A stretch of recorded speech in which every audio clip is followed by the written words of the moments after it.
Keto, week number 7.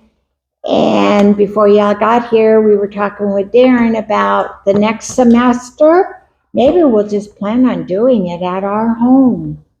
And then we could be maybe a little more relaxed with our drinks and, eat a snack once in a while. We don't snack, have a meal or whatever. Prop up our feet and be comfy, and especially with him having surgery in December.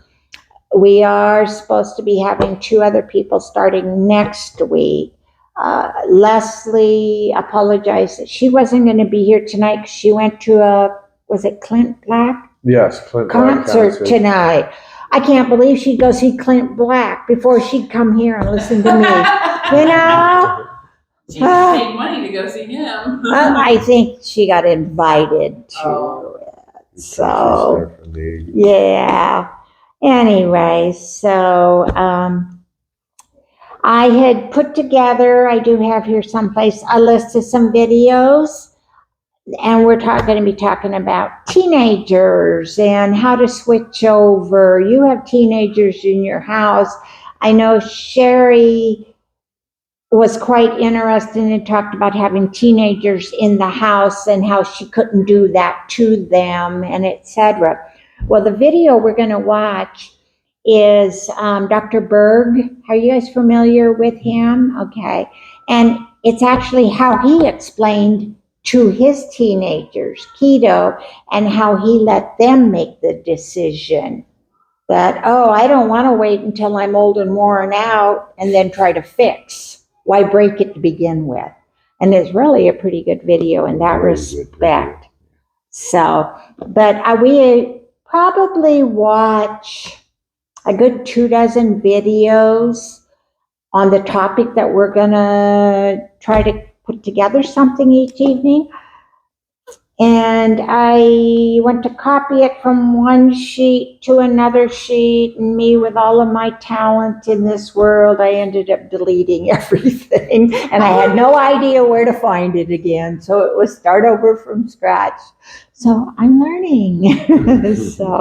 But Ken came up with a Bible verse that we had and his thoughts about it. And we had quite a discussion on it already today. So, take it away, Ken. Okay.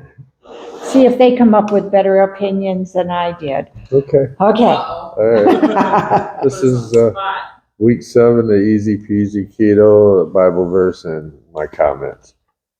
This is from the book of Genesis, chapter 9, verses 2 and 3, from the NLT. All the animals on the earth, all the birds of the sky, all the small animals that scurry along the ground, and all the fish in the sea will look at you with fear and terror.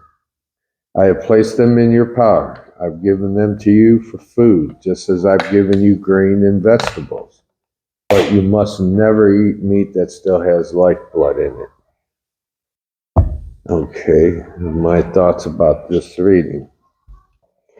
The blessings of God is the cause of our doing well. Let us not forget the blessings we have in food, choices God give us. We see the fulfillment of this promise every day. God granting us the animals for food fully warrants the use of them, but not the abuse of them by gluttony. When I eat fat and proteins in my diet, I get the best for my body. When I follow the keto way of living, I am getting a good amount of the right food. There is no room for gluttony. I eat until I'm stuffed and stop eating. There is no room for snacks, carbs, and sugar. Thank you for listening, and God bless. Comments, come on. I was thinking how the animals are primary and the grains and plants are secondary, is how it was listed there. And also, and I think that's kind of important for us to recognize that that God said these are for you. There are restrictions, such as, hey, make sure the blood's gone, but the animals were listed first, and then the others are secondary, so they should take a lesser role in our diet, and it should be whole, not manufactured by a factory, but Fruit Loops I mean, are not fruit. yeah, They're not. yeah, and so we've often had the discussion, there are things that are made out of wheat, and several times in the Bible, the word bread is used. But if you look deeper into translations, the bread that they discussed was never bread made of wheat. It was always manna. It was always from heaven, and it was always a perfect food. It was a miracle. Okay, the cakes that were given, they were miracle foods. They were not something that, oh, hey, God said eat a whole lot of bread. It's not what happened. No. And he also, even when they did eat something that was bread from heaven, manna, they were never able to abuse it. They only had what they needed to sustain life. And then Correct. it was gone after that. And so anything that you keep for long periods of time becomes spoiled. And so I have to think of it, I think that way. I mean, the Word of God is pretty clear to me about primary and secondary sources for nourishment. Right. That's what I thought when I was listening to just that verse. The way why I put gluttony in there, because the grain and the vegetable thing was my downfall. Yeah. I know it's food here that God has given me, but I abused it to a point where gluttony comes in, so I'd rather not use them items that he gave me to eat. And the gluttony, though, what you abused was the man-made products from those grains and plants. Right. It wasn't the way that God gave us those plants. No. How have we altered the meat supply that he has given us? Even that's bad, yeah. Yeah, but I think there is a Like difference. Dr. Berry has said, the worst meat, though, is better than any processed box of Absolutely. whatever you can buy off the shelf. Right. The Yeah. worst Even meat. if it's poorly fed and has Let's see. antibiotics, it's still better than all Better. that other stuff. Yeah. Then yeah. Always choose the meat. Be it Yeah. hot dogs, be it any of it, better than the wheat. Yeah, Yeah, there was one absolutely. of the videos we had on today, and he brought that up in a discussion, and I don't remember which one it was, but any thought on it all, Darren? Not really. Okay, part of what our discussion was that, and then I went and got out, well, I didn't get them out, they were on my table in the living room, but my 3 different copies of Bibles to interpret. I have found for myself, being new back in the church where I was just raised with King James Bible, and now having these other translations, I like to look it up in the different Bibles to understand better maybe what's being said. But and then I had he looked up after I questioned it about when was it that God told us to eat meat? Because at first Adam and Eve were in the garden with the plants. And then once she ate of the fruit of the forbidden tree, then someplace after that is where the animals were provided. Genesis 6. 6, yeah. And it was then Well, when he told the Noah. sacrifice and the shedding of blood. And so it was just like, we had quite a discussion going there over just his Bible verse. Yeah. And I thought, this is really good to try to combine the Bible study with how we're applying it to our body. You brought up last week about the body God gave us. And so, Temple, don't defile it. I've used this one long enough, not anymore. at least not intentionally. Yeah. Oh, excuse me, Good old tickling my throat. SAD diet.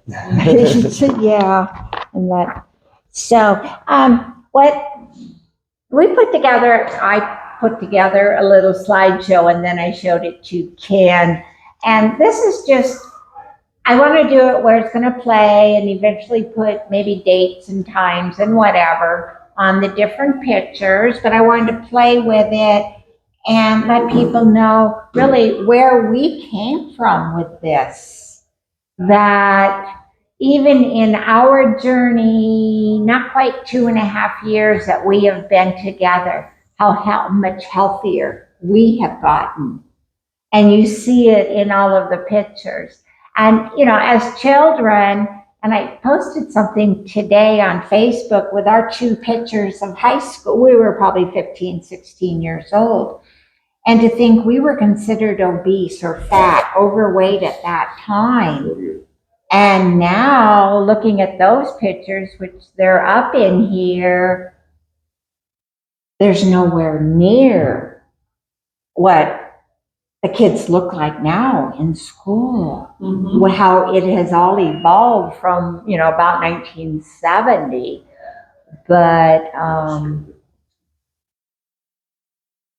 so it's our journey to health. I had first put our weight loss journey, and I thought, no, that's not what it's about. It's not about the weight loss.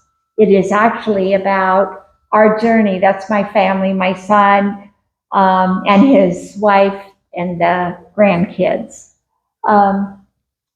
So you want to go ahead and put up the video. The video we're going to play is Dr. Berg, and he is explaining, like I mentioned earlier, about how he explained and gave his kids the chance to make their own decision. I have a little problem with Dr. Berg's videos only because he gets so technical with his whiteboards. I'm an easy ABC person. Don't do that to me.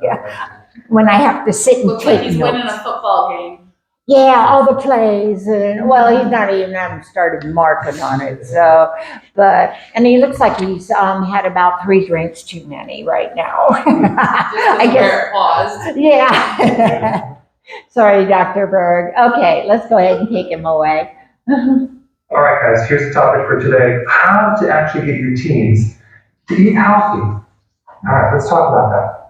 What you're dealing with is someone who has very low awareness on the connection between what they're eating and future consequences.